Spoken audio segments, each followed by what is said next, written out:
अभी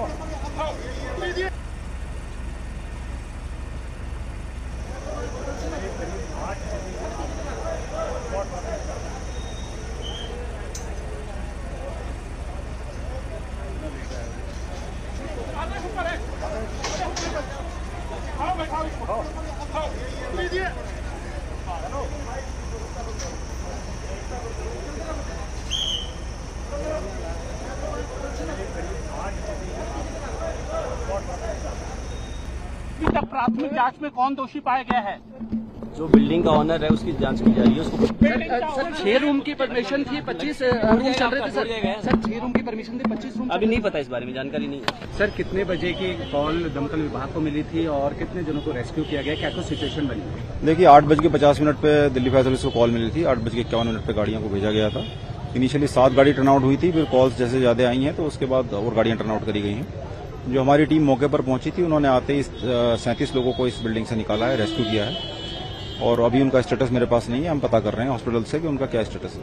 सर कितने fire tenders इसमें ऑपरेशन में इंक्लूड रही और क्या कुछ सिचुएशन अभी बनी है कि अभी भी लोग फंसे हुए हैं? देखिए टोटल फायर टेंडर तो मैं आपको चेक करके बता पाऊंगा, अभी मेरे पास डाटा मुझे देखना पड़ेगा। लेकिन अभी कंडीशन ये है कि आग तो हमने बहुत जल्दी बुझा ली थी आने के बाद, लेकिन हमें कैजुअलिटी इसमें काफी थी तो 37 लोगों को ऊपर से उतारना निकालना उसमें हमें समय लगा है। और अभी हमने बिल्डिंग को सर्च कर लिया है, पूरा फाइनल सर्च कर दी है। बिल्डिंग को हमने क्लियर कर दिया है पुलिस के लिए, पुलिस ने उसको बिल्डिंग को कॉर्डन ऑफ कर दिया। कितनी डेथ्स अभी तक? डेथ्स के लिए मैंने आपको भी बताया, कंपनी जो हमारी टीम्स हॉस्पिटल्स में भेजी हुई हैं उनसे हम पता कर रहे हैं कितने कैजुअलिटी डेथ में कन्वर्ट हुई हैं और कितनी कैजुअलिटी इंजर्ड हैं। सर क्या पूरी बिल्डिंग में आग फैल गई थी, क्या कुछ काम हो रहा था, कमर्शियल थी, रेजिडेंसी? देखिए ये बिल्डिंग जो है basement ground plus 5 upper floor है और ऐसा लगता है, ये पता लगा है लोगों से, यहाँ जो पता लगा है वो ये पता लगा है कि मैक्स हॉस्पिटल सामने ही है तो यहाँ पर अधिकतर वो लोग रह रहे थे जो जिनके पेशेंट्स सामने हॉस्पिटल में एडमिट हैं। तो ये पेइंग गेस्ट की तरह रह रहे होंगे या किस तरह से रह रहे थे ये अभी मेरे पास डाटा नहीं है, हमें कुछ इस बारे में जानकारी नहीं है। सर फॉरनर्स भी रह रहे थे? हाँ फॉरनर्स भी थे, कुछ फॉरनर्स भी हैं। जो हमने जो ऑफिसर यहाँ शुरू में पहुंचे थे उनसे पूछा तो उन्होंने बताया कुछ फॉरनर्स भी थे। स्टॉप तो बहुत पहले आ गया था, अभी बिल्डिंग भी हमने क्लियर कर दी है। बिल्डिंग में पुलिस ने कॉर्डन ऑफ भी कर दिया बिल्डिंग को।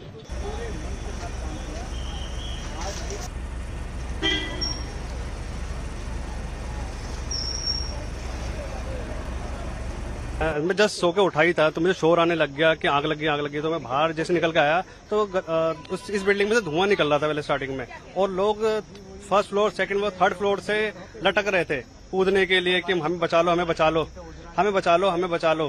तो और ऐसे कोई एक ही रास्ता था, इसका होटल का कोई दूसरा रास्ता नहीं था, एग्जिट नहीं था, एक ही रास्ता था जहाँ पे आग लगी हुई थी, एक ही रास्ता था। तो सब जो भी थे फॉरनर थे, इसमें जो भी थे वो इलाज कराने आए थे अपना और इंडियन कोई भी था, फॉरनर थे। तो जो भी यहाँ पे मौजूद थे, जो गांव के लोकल थे, उन्होंने इनकी मदद करी। सामने ही गद्दे वाला है, उसके सारे गद्दे उठा के गली में रख दी थी जहाँ से वो कूद रहे थे। तो जो फर्स्ट फ्लोर वाले थे वो आराम से कूद गए थे, उनको भी पकड़ लिया था। इमीडिएटली उनको उठा के एम्बुलेंस में लेके गए थे। हॉस्पिटल पास से इसलिए एम्बुलेंस बहुत जल्दी आ गई थी उनकी। और जो फायर ब्रिगेड है ये थोड़ा सा टाइम से आ गए थे, जिन तरह इनको टाइम लगा फोन करके आने में उतना टाइम लग गया था, टाइम पे आ गए थे। लेकिन आग बहुत ज्यादा फैल चुकी थी, नीचे से आग लगी थी तो नीचे से आग लगते थे ऊपर तक पहुंच गई थी। तो जिससे वो जो तीसरी मंजिल से लोग कूदे हैं उनको चोट लगी है। उनसे शायद एक लेडीज है जो तीसरी मंजिल से कूदी, उनकी जान चली गई है। इमीडिएटली वो मर गई थी वहीं पे ही, लेकिन उठा के उनको लेके चले गए थे। तो जब फायर ब्रिगेडर वाला आए और आग को काबू किया तब पता चला उसमें ऊपर में काफी लोग फंसे हुए थे, जो उसमें 60-70 लोग थे जिनको निकाला गया एम्बुलेंस के थ्रू, जिसे 3 बॉडी 4 बॉडी एक साथ एम्बुलेंस में गई है। मैं सोकर उठा, मैं आया तो यहाँ पे देखा काफी भीड़ लगी हुई थी। तो मैंने पूछा भाई क्या हो गया, तो उन्होंने बोला कि आग लग चुकी है। तो उस टाइम पर काफी हमारे यहाँ पे गद्दे वाले अंकल हैं जिन्होंने बहुत अच्छी मदद करी है। उन्होंने अपने गद्दे वहाँ पे बिछा दिए हैं और जो कुछ जिन्होंने जान बचाकर भागे हैं, इमरजेंसी गेट शायद वहाँ पे था नहीं, उन्हें दिखा नहीं क्या हुआ, सबने उधर ही कूदे थे।